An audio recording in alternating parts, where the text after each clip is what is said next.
For so many years, a quiet ache lived inside me. It was the longing for a child, a feeling that grew with every failed attempt, every doctor's visit. Infertility had carved a deep emptiness in my heart. I often sat by the window, watching the world go by, wondering if I would ever know the joy of a little one's laughter filling my home. The silence felt heavy, a constant reminder of what was missing. We decided to adopt. It felt like the only path left, a glimmer of hope, but the process itself was overwhelming. Piles of paperwork, endless interviews, home studies that felt intrusive. Each step demanded not just my time and energy, but a significant financial toll. There were moments I felt utterly exhausted, wondering if we would ever reach the end, but the dream of a child kept me going. Then the phone call came. It was the agency. "We've found a match," the voice said, and my world tilted. Pure, unadulterated joy flooded through me. I couldn't believe it. They described the birth mother, the baby. It felt perfect, like a miracle unfolding right before my eyes. All the years of pain, all the waiting, suddenly felt worth it. My heart swelled with a hope I hadn't felt in so long. I called my sister, Serafina, right away to share the news. She offered congratulations, her words seemingly supportive. But there was a strange glint in her eyes, a subtle dismissiveness in her tone when she said, "Well, it's about time that long wait of yours was over." A faint unease settled in my stomach. It was just Serafina, I told myself, always a little bit competitive, but something felt off. With the match confirmed, I threw myself into preparing the nursery. I chose soft yellows and gentle greens, painting the walls myself. Each tiny onesie I folded, each small toy I placed on the shelf, was filled with so much love and anticipation. I imagined holding my baby in that room, reading stories, sharing quiet moments.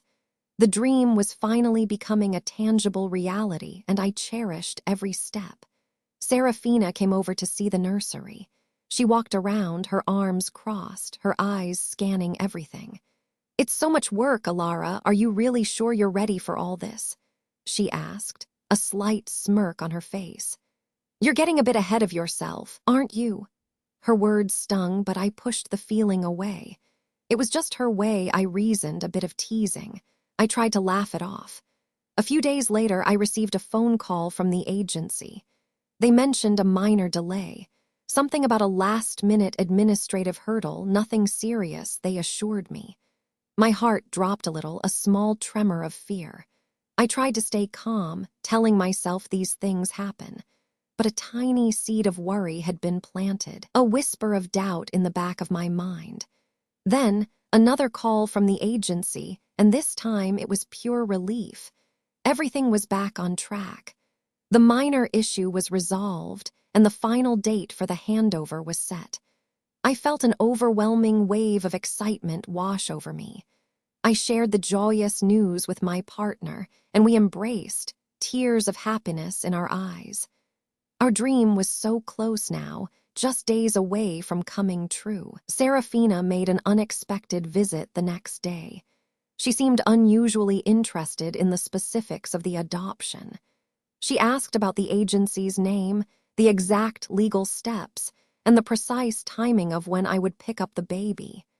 I, unsuspecting, shared every detail. I thought she was just being supportive, genuinely curious about the process. I had no reason to suspect anything else. The day finally arrived. I was buzzing with anticipation, every minute feeling like an hour. I paced by the window, waiting for the call. When my phone rang, I snatched it up, my heart pounding with pure joy, but the voice on the other end was different, somber. "The adoption fell through," they said. The words hit me like a physical blow. My world shattered into a million pieces. Shock, confusion, and utter devastation consumed me. The phone call ended, but the words echoed in my head. The adoption fell through. My body felt heavy, like all the air had been sucked out of the room. I sank onto the sofa, the meticulously prepared nursery feeling like a cruel joke in the next room. Years of longing, months of effort, all shattered in an instant. A profound emptiness settled deep within me, heavier than anything I had ever felt before. I just sat there, numb, unable to move. I called the adoption agency repeatedly, desperate for answers. Their explanations were vague, frustratingly so. Unexpected complications, they said. A change in the birth mother's circumstances. Each conversation left me more confused and disheartened. They offered no real details, no clear reasons. It felt like a wall had been put up, blocking me from the truth. My heart ached with the injustice, the sudden, unexplained loss. Days later, I ran into an old acquaintance at the grocery store. We made small talk, and then she mentioned Serafina. "Oh, your sister has some wonderful news, doesn't she?" She said, smiling. Something about a baby. My blood ran cold. A chilling suspicion began to form in my mind, a tiny, unsettling whisper. Serafina hadn't said anything to me. My stomach clenched, a knot of unease tightening. That casual remark ignited something fierce inside me. It was a gut feeling, a cold certainty that something was terribly wrong. I couldn't shake the image of Serafina's strange behavior, her questions about the adoption process. I decided then and there that I wouldn't just accept the agency's vague answers. I had to find out the truth, no matter how painful it might be. My investigation began that very night. I started by reviewing all my own adoption paperwork, every single document. I spent hours poring over the details. Slowly, I began to notice subtle inconsistencies. A missing signature here, a mismatched date there.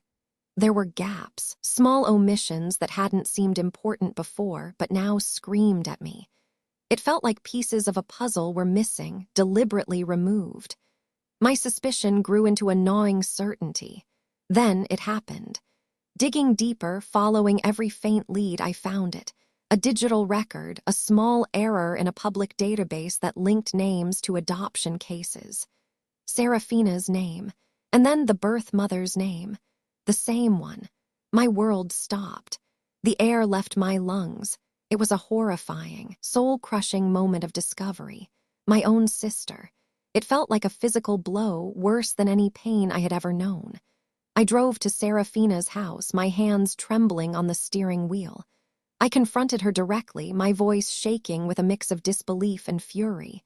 "How could you?" I asked, holding up the proof I had found. She listened, her face a mask of feigned innocence. Then she erupted, masterfully feigning outrage. "How dare you accuse me of such a thing, Alara?" She shrieked. "Are you insane?" Serafina's words were sharp, cutting. She tried to gaslight me, spinning a web of lies. "You're imagining things, Alara.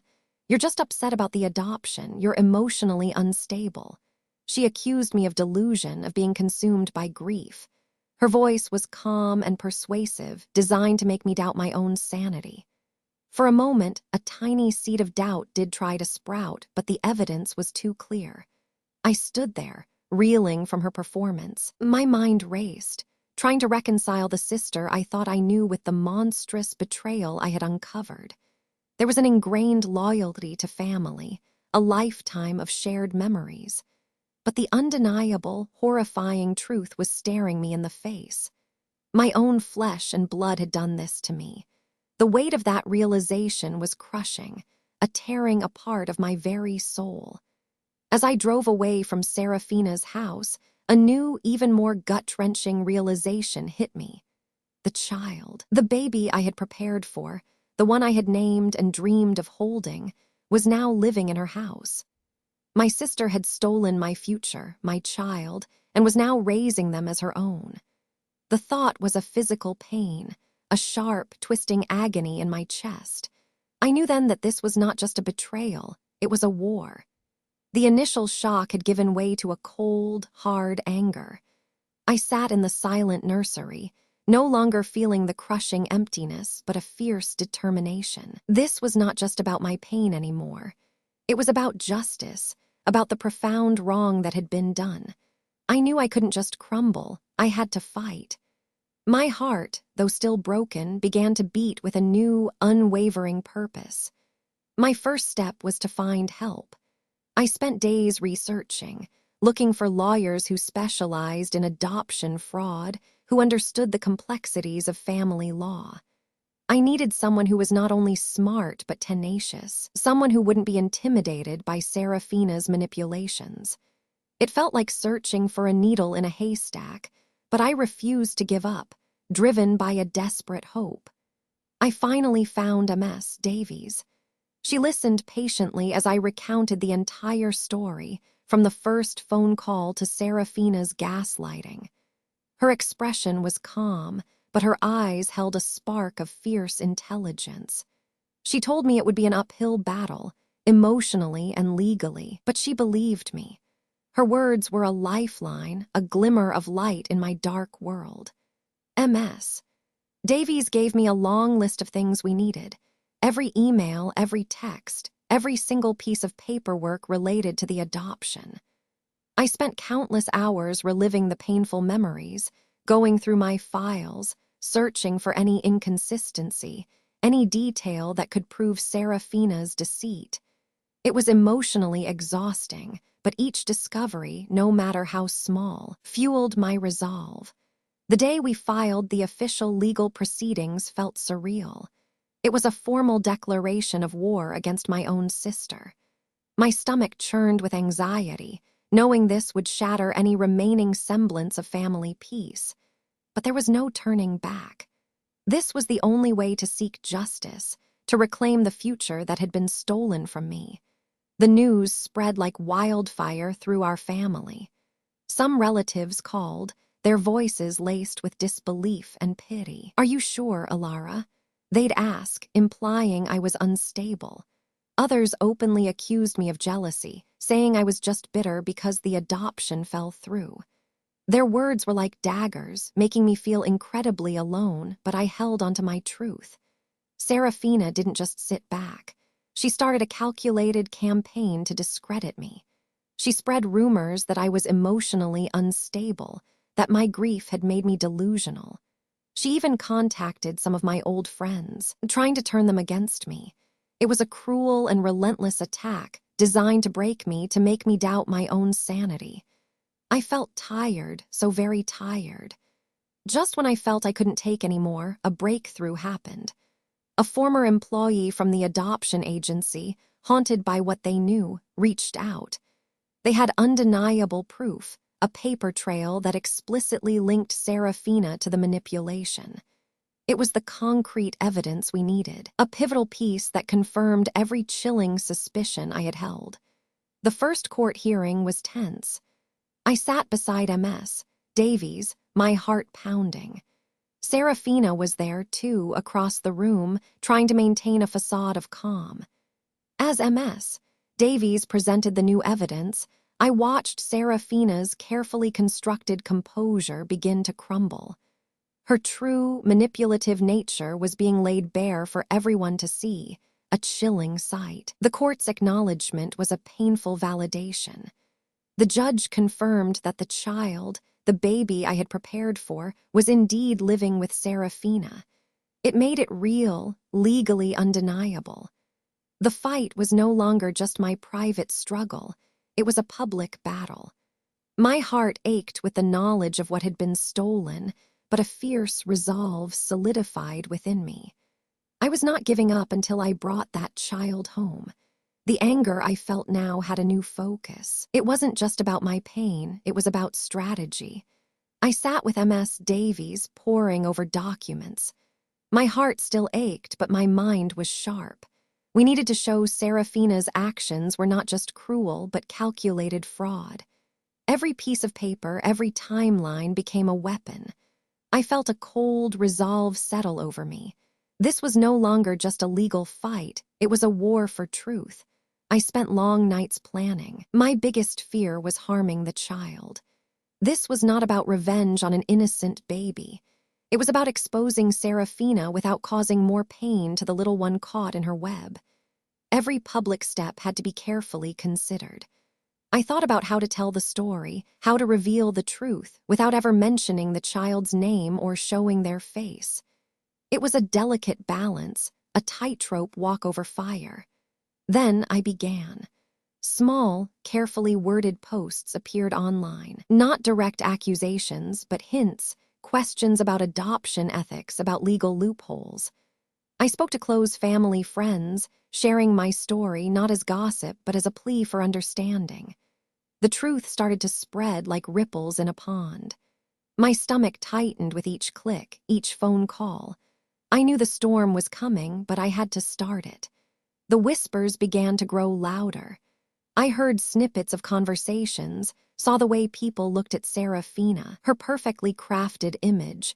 The one of the caring, supportive sister began to crack. She tried to dismiss it, to laugh it off, but I could see the strain in her eyes. It was a small victory, but a significant one. The world was finally starting to see the true Serafina, not the one she pretended to be. Family gatherings became tense. My aunt, who had always doted on Serafina, started asking pointed questions. My cousins, once quick to defend her, became quiet, thoughtful. I saw their eyes shift, their loyalty waver. It was painful to watch our family break apart, but it was necessary. The truth had a way of cutting through even the strongest bonds. I felt a strange mix of sadness and vindication. In court, MS. Davies presented more evidence. Emails, phone records, and even a statement from another agency employee. Each detail painted a clearer picture of Serafina's elaborate plan. I watched her from across the room. Her face, usually so composed, showed fleeting moments of panic. The air in the courtroom felt heavy with the weight of her deceit. It was all coming out, piece by painful piece. The impact on Serafina's life became visible. She lost a major client at work. Invitations to social events stopped coming. I saw her walking alone, her head down, a stark contrast to her usual confident stride. People who once admired her now avoided her gaze. It was a harsh consequence, but it was one she had brought upon herself. I felt no joy in her suffering, only a quiet sense of inevitability. Through all of this, something shifted inside me. The raw, gut-wrenching pain slowly transformed into a quiet strength. I was no longer just the heartbroken woman. I was a fighter, a strategist. Every action I took was deliberate, aimed at reclaiming what was mine. My pain became my fuel, driving me forward. I felt empowered, finally in control of my own narrative, my own destiny. One day, during a break in court, Serafina tried to approach me. Her eyes were red, her voice shaky. "Please, Alara," she whispered, "just stop." For the first time, her mask truly fell. I saw fear, genuine fear in her eyes. I just looked at her, calm and steady. It was a small moment, but it was a profound victory. Her composure, once unbreakable, had finally crumbled. I felt a surge of cold satisfaction. We were nearing the end. MS. Davies and I spent hours preparing for the final ruling. Every detail, every argument was sharpened. The world would soon know the full extent of Serafina's crimes. My heart pounded with anticipation. I knew the final confrontation would be painful, but it was necessary. I was ready to face it, ready to bring the truth into the full light of day, and finally bring my child home. The judge's voice was clear, cutting through the silence of the courtroom. The court finds in favor of MS. Alara Vance. Those words felt like a physical release, a weight I hadn't realized I was carrying finally lifted. Serafina's face crumpled. It was over. The truth was out, undeniable and official. I felt a wave of relief, but it was mixed with a deep sadness for what had been lost, for the shattered remnants of my family. The legal victory was just the first step. Next came the difficult conversations about the child's future.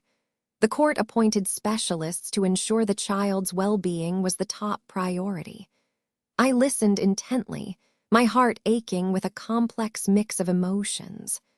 I wanted my child, the one stolen from me, but I also knew this transition had to be handled with extreme care. It wasn't about my desires alone. It was about a small, innocent life. Serafina's world unraveled completely. The court's ruling brought public shame and severe legal consequences. I heard about her losing her job, her friends turning away. There was no joy in watching her downfall, only a quiet sense of finality. Her actions had caused so much pain, and now she faced the harsh reality of her choices. It was a stark reminder of the devastating power of betrayal. In the quiet moments, I wrestled with my own feelings. Justice had been served, but at what cost? My mind kept returning to the child. How could I build a connection, a loving bond after such a traumatic beginning? I knew I had to move forward with grace, focusing on healing for everyone involved, especially the little one. My anger began to soften, replaced by a deep sense of responsibility. The court granted me full custody with a plan for a gentle transition. The first meeting was supervised, a delicate dance of newness. I spoke softly, watched their reactions, trying to convey a sense of calm and safety. It was overwhelming, a moment I had dreamed of for so long, but under the most unexpected circumstances. My heart swelled with a cautious hope, knowing this was just the very beginning of our journey together. The family was irrevocably broken. Some relatives sided with Serafina, unable to accept the truth. Others, though they believed me, struggled with the weight of the betrayal.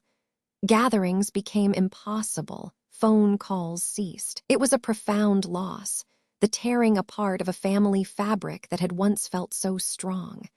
I grieved for the family I had, but understood that some bonds, once shattered by such malice, could never truly be repaired.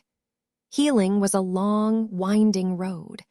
I found solace in quiet moments with my child, in building our new life together. But I also found a new purpose beyond just parenthood.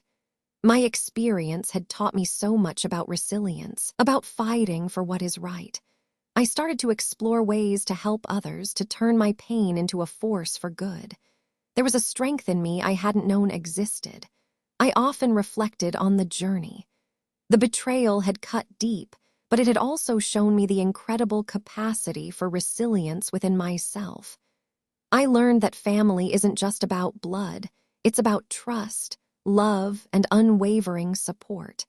The true meaning of family, for me, was now about the bond I was forging with my child and the people who stood by me through the darkest times. It was a hard-won lesson, but a profound one. My experience compelled me to act. I began speaking out, cautiously at first, about the importance of ethical adoption practices. I joined support groups for individuals struggling with infertility, sharing my story not to scare them, but to empower them. I wanted to ensure no one else would suffer the same injustice I had. It felt good to turn my pain into a voice for change. Years passed. My child thrived, filling my days with laughter and joy. I looked at their happy face, knowing the long, painful road we had walked. I had reclaimed my stolen future, not exactly as I had first imagined it, but something even more profound. I was stronger, more resilient, and filled with a peace that came from deep within. The scars remained, but they were a testament to my survival, a reminder that hope, even after the darkest betrayal, can always find its way home.